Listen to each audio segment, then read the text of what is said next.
அனைவருக்கும் வணக்கம். மனிதர்களோட மனதை கட்டுப்படுத்துபவர், ரொம்பவும் அழகா இருக்கிறவர். இவரை பிடிக்காதவங்க யாருமே இல்லை, இவருக்கு பிடிக்காதவங்க யாருமே இல்லை. பரம்பொருளின் மனதில் இருந்து வெளிவந்தவர். சந்திர பகவானை ராசி அதிபதியாக கொண்ட கடக ராசியை பற்றி தான் பார்க்க போகிறோம். ஒரு ராசிநாதன் அந்த ராசிக்கு நல்ல நிலைமையில அமைஞ்சிட்டா போதும், அந்த ராசிக்கு வெற்றி மேலே வெற்றிகள் வந்து குவியறதுக்கு நிறைய வாய்ப்புகள் இருக்குது. இன்னும் சொல்ல போனால் அவங்க நினச்ச காரியத்தை நினச்ச நேரத்தில் அடையறதுக்கான வாய்ப்புகளை அந்த ராசிநாதனே அமைச்சு கொடுப்பார். ஒவ்வொரு மாதமும் ஒவ்வொரு ராசிக்கு சந்திராஷ்டமம் வரப்ப எல்லாரையும் ஜாக்கிரதையாக இருங்க. இன்றைக்கி எதுவும் செய்யாதீங்க, நாளைக்கு எதாக இருந்தாலும் தள்ளி போடுங்க. ஏன்னா சந்திர பகவான் யார்? நல்ல பிரகாசமாக ஒளியோடு இருக்கக்கூடியவர் தான் சந்திர பகவான். இவர் ஒரு ராசியிலேயோ ஒரு நட்சத்திரத்திலேயோ இருக்கும்போது ஒளி இல்லாமல் இருக்கக்கூடிய தினம்தான் சந்திராஷ்டமம். அந்த சந்திராஷ்டமம் வரப்ப அந்த நட்சத்திரக்காரங்களுக்கு ஏதாவது ஒரு பிரச்சனை வரும். அதனால தான் சந்திராஷ்டமம் அன்னைக்கு அனாவசியமாக யாருக்கிட்டையும் பேச வேண்டாம், பேசுனா கண்டிப்பாக சண்டையில் தான் முடியும் அப்படின்னு எல்லாரும் எச்சரிச்சிட்ருப்பாங்க. மற்ற ராசிகளுக்கு எல்லாமே ஒரு நாள் 2 நாள் மட்டுமே இருப்பார். ஆனால் கடக ராசிக்கு அதிபதியே சந்திர பகவான் தான். இவர் உங்கள் ராசியில் வலுவாக இருந்தாருன்னா உங்களை அடிச்சிக்க யாருமே இல்லை. அந்த அளவுக்கு நீங்கள் செல்வ செழிப்போடு இருப்பீங்க. ஆனால் வலுவிழந்தாருன்னா உங்களோட நிலைமை குருவே வந்து இந்தா பிடிப்பா அப்படின்னாலும் உங்கள் கைக்கு கிடைக்காது. அதனால் கடக ராசி அன்பர்கள் உங்கள் ராசி அதிபதியான சந்திர பகவானை வலுப்படுத்தினா மட்டுமே உங்கள் கஷ்டங்கள்லேருந்து வெளியில் வர முடியும். கடக ராசி பொதுவாகவே கொஞ்சம் இலகுன மனசுக்காரங்க தான். யாராவது அழுதுட்டா டக்குன்னு அவங்களும் அழுதுருவாங்க. ஏதாவது ஒரு கஷ்டம்னா பாருங்கள், டக்குன்னு அழுதுருவாங்க. யார் ஆணாக இருந்தாலும் சரி பெண்ணாக இருந்தாலும் சரி அவங்களோட அழுகையை வந்து கட்டுப்படுத்த முடியாது. அந்த அளவுக்கு இலகுன மனசுடையவங்க, மற்றவங்க கஷ்டத்தை தன்னோட கஷ்டமாக நினைக்கிறவங்க. நான் ஏன் இதை சொல்கிறேன்னா, கடகத்தோட குறி என்னது? நண்டு தான். நண்டு எதில் வாழுது? தண்ணியில் தான் வாழுது. சந்திரன் யார்? குளிர வைக்கிறவர். எப்போதும் தண்ணியில் இருக்கிறவர், குளிர்ச்சியானவர். ஒருத்தவன் வாழ்க்கையில் நல்லவனாக இருக்கலாம், ஆனால் உங்கள் அளவுக்கு நல்லவனாக இருக்கக்கூடாதுங்க.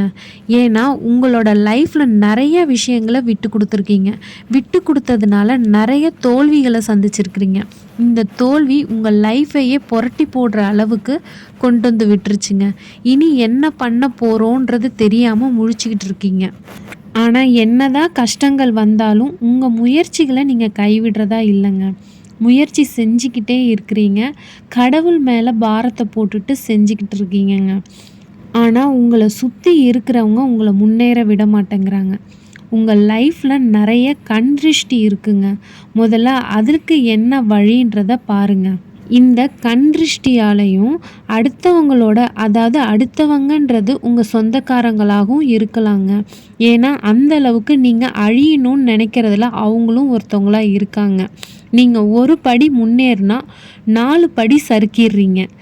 எதனாலன்னு கேட்டால் இந்த கண்திருஷ்டி தாங்க. இவனுக்கு என்ன இவ்வளோ அப்படின்ற அளவுக்கு உங்களுக்கு நிறைய கண்திருஷ்டி இருக்குது. உங்களுக்கு நம்பிக்கை இருக்கோ இல்லையோ உங்கள் அம்மாவையோ உங்கள் மனைவியோ வச்சு உங்களுக்கு சுற்றி போட சொல்லுங்கள். அதிலே பாதி கண்திருஷ்டி போயிடும். கற்பூரம் வச்சு சுற்றி போடலாம், இல்லைன்னா உப்பு மிளகாய் கடுகு வச்சு சுற்றி போட்டு அடுப்பில் போட்டு பொசுக்கலாம். நீங்கள் கிராமத்தில் அடுப்பில் சமைச்சிட்டு இருந்தீங்கன்னா அந்த மிளகாவெல்லாம் வந்து அடுப்பில் போட்டு பொசுக்குனிங்கன்னா கூட போதும். அந்த அளவுக்கு சுற்றி போட்டாலே போதும். இல்லை அதெல்லாம் முடியாது, நாங்கள் அப்பார்ட்மெண்ட்டில் இருக்கிறோம், அப்படிலாம் எங்களுக்கு சுற்றி போடுறதுக்கு வழி இல்லைன்னா கல் உப்பு எடுத்து சுற்றி போட்டுட்டு அதை வந்து ஒரு தண்ணியில் கரைச்சி வாஷ் மிஷினில் கரைக்க சொல்லிவிடுங்க. ராகு பகவானும் கேது பகவானும் உங்கள் ராசிக்கு சாதகமாகவும் இருப்பார், சில நேரம் பாதகமாகவும் போவார். 12ஆம் வீட்டில் குரு பகவான் வராரு. அவரும் நம்ம ராசிக்கு சாதகமாக இருக்காரா அப்படின்னு கேட்டால் இல்லைங்க, அவரும் கொஞ்சம் பாதகமாக தான் இருக்கார். 2ஆம் வீட்டில் கேது பகவான் இருக்கார். 2 வீட்லேயுமே கடகராசிக்காரங்க நடுவில் சிக்கிட்டு தவிக்கிறீங்க. இப்போதான் அஷ்டம சனி முடிஞ்சு ஒரு பெரிய மூச்சு விட்டீங்க. அதுக்குள்ளார ராகு கேது பயிற்சி. குருவாது நல்லது செய்வாருன்னு பார்த்தா அதுவும் இல்லை. ஆனால் குரு பாதகமாக அமைவாரா அப்படின்னு பார்த்தா அதெல்லாம் இல்லைங்க. குரு அமைதியாக இருக்க போகிறாரு. நான் உனக்கு ஒரு நல்ல வழியை காட்டுறேன், ஆனால் அதுக்கான வழியில் நீ தான் போகணும் அப்படின்னு வழி விட்டு தான் நிற்க போகிறாரு. அதில் உங்களுக்கு எந்த ஒரு சங்கடமும் வரப்போகிறது கிடையாது. குரு பகவான் கடக ராசிக்கு பாதகமாக அமைய போகிறதில்லைன்னா எந்த ஒரு கஷ்டத்தையும் அவர் கொடுக்க போகிறதில்ல. வெற்றிக்கான வழியை காட்ட போகிறார். அந்த வழியில் நீங்கள் நடக்க போகிறீங்க. அந்த பாதையில் நீங்கள் நடந்து போனாலே வெற்றி உங்களை தேடி வரப்போகுது. அதை விட்டுட்டு வேற யாராவது காட்டுற குறுக்கு பாதையில் போய் நம்ம வெற்றி பெறணும்னு நினச்சிங்கன்னா கண்டிப்பாக அது உங்களுக்கு பாதகமாக தான் முடியும். குரு உங்களுக்கு ஒரு வாய்ப்பை கொடுத்துருக்காரு. இந்த 48 நாளைக்குள்ளாரையே அந்த வாய்ப்பை பயன்படுத்தி முன்னேற வழியை பாருங்கள். அதுக்கப்புறம் நல்ல நேரம் இல்லையா அப்படின்னு கேட்டால் அதுக்கப்புறமும் நல்ல நேரம் தான். இருந்தாலும் இந்த 48 நாள் உங்களுக்கு ஒரு ராஜயோகம் மாதிரி தான். இந்த டைமில் நீங்கள் சொந்த தொழில் அமைக்கணும்னு ரொம்ப நாளாக யோசிச்சுட்டு இருக்கீங்களா? டக்குன்னு ஆரம்பிச்சிருங்க. ஒரு இடம் வாங்கணும்னு நினைக்கிறீங்களா? இடத்த வாங்கி போடுங்க. கல்யாணம், இந்த மாதிரி எல்லா தடங்களும் சரியாகி உங்களுக்கு ஒரு நல்லது நடக்கக்கூடிய நேரம் வந்துருச்சு. ஒரு தொழில் நல்லா போயிட்டுருக்கு, அதில் இன்னொரு பிரான்ச் ஆரம்பிக்கணும்னு நினச்சிட்டு இருப்பீங்க. ரொம்ப நாளாக இடமும் தேடி கண்டுபிடிச்சிருப்பீங்க. போடலாமா வேணாமான்னு யோசனையோடு இருப்பீங்க. இது சரியான டைம், போட்டுருங்க. பூர்வீக சொத்தில் கொஞ்சம் பிரச்சனை இருந்துக்கிட்டே இருக்கும். உங்கள் கைக்கு வருமா வராதா அப்படின்னு எதிர்பார்த்துட்டு இருந்திருப்பீங்க. ஒரு சில டைம் இந்த சொத்தே வேணாண்டா நீங்களே வச்சுக்கோங்கடா அப்படின்னு கூட முடிவெடுத்துட்டு போயிட்டே இருந்திருப்பீங்க. இப்போ அந்த பிரச்சனை எல்லாமே தீர்ந்து சுலபமாகவே உங்கள் கைக்கு சேரும். கடகராசிக்காரங்க ஒரு சில விஷயத்தில் ரொம்பவுமே ஜாக்கிரதையாக இருங்க. வார்த்தைகள் விடுறதில் ரொம்பவுமே ஜாக்கிரதையாக இருங்க. ஒரு சில விஷயத்த நீங்கள் சொல்லிட்டீங்கன்னா அதை மற்றவங்க மனசில் அப்படியே பதிஞ்சிரும். அது நாளை பின்ன உங்களுக்கு அது பாதகமாகவே அமையும். மற்றவங்க மனசை புண்படுற மாதிரி பேசாதீங்க. எதாக இருந்தாலுமே பார்த்து பேசுங்க. டக்குன்னு வார்த்தையை விட்டுருவீங்க. அது மட்டும் இல்லாமல் யாருக்காவது ஜாமீன் கையெழுத்து போடுற மாதிரி இருக்கிற சுச்சுவேஷன் உங்களுக்கு வந்துச்சுன்னா டக்குன்னு விலகிடுங்க. அது மட்டும் பண்ணாதீங்க. அதேமாரி யாரை நம்பியும் பணம் கை கொடுக்காதீங்க, பணத்தை கொடுக்காதீங்க. பணம் கை மாற்றி விடுறது, உங்கள்கிட்ட இருக்கிற பணத்தை அவங்களுக்கு கொடுத்து ஹெல்ப் பண்ணுறது, இதெல்லாம் வேண்டாம். ஏன்னா ஏற்கனவே நிறையா தடவை நீங்கள் ஏமாந்துருக்கீங்க. இதனால் உங்களுக்கு பின் விளைவுகள் நிறையா வரத்துக்கு வாய்ப்பு அதிகமாக இருக்குது. வேலை செய்கிற இடத்துல உங்களுக்கு ப்ரமோஷன், இன்க்ரிமெண்ட், இந்த மாதிரி நல்ல விஷயங்கள் நடக்க போகுது. சில பேர்லாம் வேலைக்கு போகிறதே ஏன்டா போகிறோம், பிடிக்காத வேலையை செஞ்சிட்ருப்பாங்கன்னு சொல்லுவாங்கள்ல, அந்த மாதிரி இருக்கிறவங்கலாம் இப்போ ரொம்பவும் பிடிச்ச வேலையாக, உங்களுக்கு பிடிச்ச வேலையாக தேடிக்கிட்டு, இல்லை உங்களுக்கு பிடிச்ச தொழிலாக அமைச்சிக்கிட்டு, அதாவது எவ்வளோ சம்பளம் வந்தாலும் பத்தலை அப்படின்ற காலெல்லாம் போய் ஒரு நல்ல நேரம் உங்களுக்கு வரப்போகுது. முக்கியமாக சொல்லணுன்னா இந்த ஃபாரின் ஜாப்க்கெலாம் ட்ரை பண்ணிக்கிட்டு இருப்பாங்க. வரும் ஆனால் தட்டி போயிடும். அந்த மாதிரி பணம் ரெடி ஆகும் ஆனால் விசா ரெடி ஆகாது. விசா ரெடி ஆனால் பணம் ரெடி ஆகாது. இந்த மாதிரி நல்ல வேலை கிடைக்காது. இந்த மாதிரி தட்டி போன வேலைகள் எல்லாமே இப்போ உங்கள் கை தேடி வரப்போகுது. வீட்டில் சுப காரியங்கள் நடக்கிறதுக்கான வாய்ப்புகள் நிறையா இருக்குது. இந்த பசங்களுக்கு ஏஜ் அட்டன் பண்ணுறது, பசங்களுக்கு கல்யாணம் பண்ணி வைக்கிறது, வீடு கட்டுறது, இந்த மாதிரி சுப காரியங்கள் நடக்கிறதுக்கான வாய்ப்புகள் அதிகமாக இருக்குது. தயாராக இருந்துக்குங்க.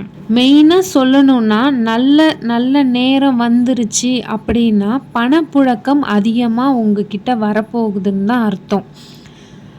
பணம் இருந்துட்டால் போதும், எல்லா நிகழ்ச்சிகளும் நல்லபடியாக தான் நடக்கும். அந்த பணத்துக்கு தட்டுப்பாடு இல்லாமல் நீங்கள் இருக்க போகிறீங்க. இந்த டைமில் சேர்த்து வைக்கிறது ரொம்ப ரொம்ப நல்லது. பணத்தை பொண்ணுலையோ இல்லை மண்ணுலையோ போட்டு இன்வெஸ்ட் பண்ணி வைங்க. பிற்காலத்தில் அது உங்களுக்கு உதவும். மீதி இருக்கிற பணத்தை செலவு பண்ணுங்க. அப்பாடா, எனக்கு எல்லாம் நல்லது தான் சொல்கிறாங்க, இனி நமக்கு எந்த ஒரு பிரச்சனையும் இல்லை அப்படின்னு மட்டும் நினச்சிடாதீங்க. 4ஆம் வீட்டில் சுக்கிர பகவான் இருக்கார். அதனால் சில பிரச்சனைகள் வரத்துக்கு வாய்ப்பு இருக்குது. குடும்பத்துக்குள்ளார ப்ராப்ளம் பண்ணிக்காதீங்க. வாக்குவாதத்தை தவிர்த்துக்கோங்க. அதுவும் அப்பா அம்மா கிட்டேயும் கூட பிறந்த சகோதர சகோதரிகள்கிட்ட அன்பாக பழகுங்க, வார்த்தைகளை விட்டுறாதீங்க. ஏன்னா இப்போ நம்ம ஒரு ஆத்திரத்தில் ஒரு வார்த்தையை விட்டுருவோம், இனி என் மூஞ்சிலே முழிக்காத அப்படின்ற மாதிரி நம்ம வார்த்தைகளை விட்டுட்டோன்னா அதை நம்ம அள்ள முடியாது. நெக்ஸ்ட்டு அது அது பழிச்சாலும் பழிச்சிடும்.